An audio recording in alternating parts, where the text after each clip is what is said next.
YouTube, this is ST15, and what we're going to be doing today is fixing our Arcade1up Joystick as the corresponding character, Leonardo, fails to move in the forward direction only. Since this is my friend Juan's favorite turtle, we got to get this fixed. So as you can see, the character moves up, moves down, but it will not move forward. It does move back. All the other buttons work, but it cannot move forward. So let's take this thing apart and see if we can't figure out what's going on. To remove the control deck, unscrew these 4 screws here. We're going to take the plexiglass off first, so we're going to actually unscrew all of these knobs off of our joysticks, remove the dust covers here, pull off the plexiglass, and then we're going to gently remove the control deck. Next, gently remove the ribbon cable that connects the control deck to the PCB. Now that the control deck is free, we'll need to remove all of the screws that hold the black casing on. Remove the black casing to access the joystick controls. Push in on the black plastic clips, and then you should be able to wiggle the clear plastic cover from the joystick.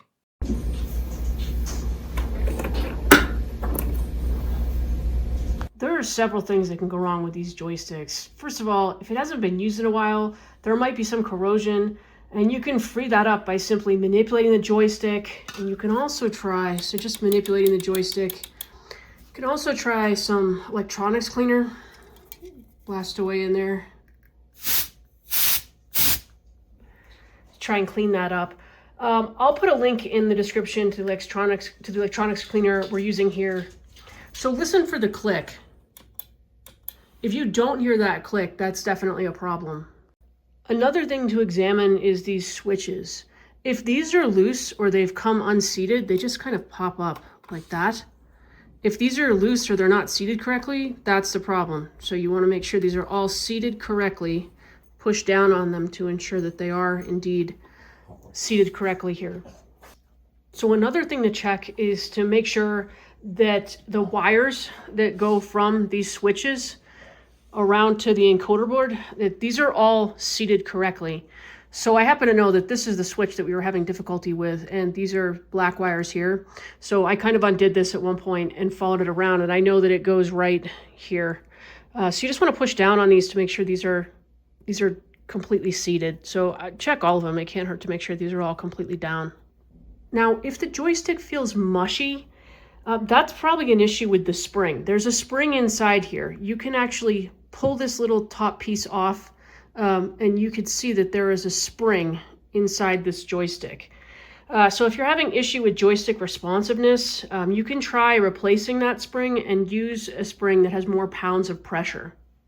So another thing to check and troubleshoot is get out your multimeter, and we're going to check these switches both in the open and closed position to see if we are getting electricity to them and if they're working correctly.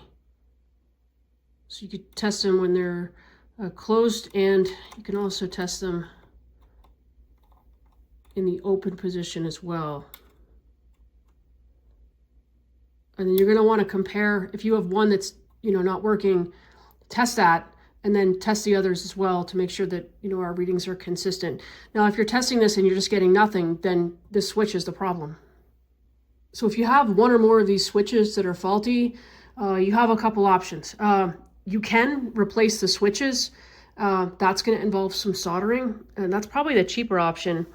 But you can also just go ahead and replace the whole joystick if you want. These joysticks are about $25 if you want to get a replacement one from Arcade1up. That includes shipping, but as we know, the Arcade1up ones at times are problematic. So another option to consider is the Sanwa brand, and I'll put a link to the Sanwa brand joysticks in the description as well. Those have pretty good reviews if you'd like an alternate to the 1-ups. If you do decide to replace the whole joystick, that's a fairly easy process, and Arcade1up actually has a video showing you how to do that, so I'll link to that. But just to explain it, first thing I would do is take a picture of this, or even a video, so you know what color wires go where and what this is supposed to look like. And then I would do the same over here with the encoder board, so that there's no confusion at all about where these end up going, right? You will need to basically gently, if you have these little zip ties on here, you know, release these zip ties so you can trace your wires. And then when you get over to the encoder board, these are fairly easy to remove. I mean, you might want to use like a little bit of a needle nose pliers, but generally you can use just like a screwdriver to kind of pry these up ever so slightly. So, so you would just basically remove the wires that lead back to the joystick that you're going to be replacing. Once you have that done, you know, you just go ahead and unscrew your 6 screws right around here, lift up, remove the old joystick, and then refer to your photos and or diagram as to how the new one goes in regards to the colors and where it links to back here in the encoder board.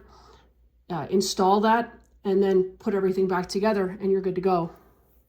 Now in regards to my specific issue, I've tested all these switches with a multimeter and these are all working correctly. So I think either there was some corrosion in here that we managed to loosen up simply by manipulating this joystick quite a bit, or it's possible that one of these switches wasn't quite seated correctly. So, you know, we've got these all down solid now.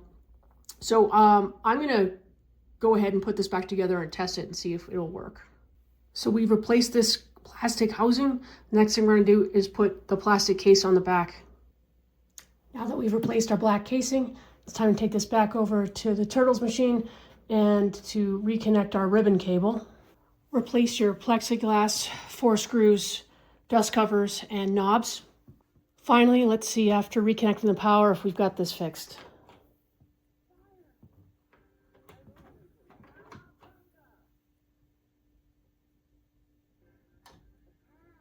Yep.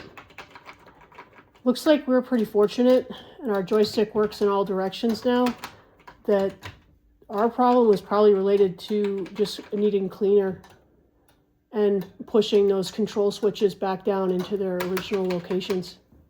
Hopefully this video helps somebody else. All right, take care, YouTube.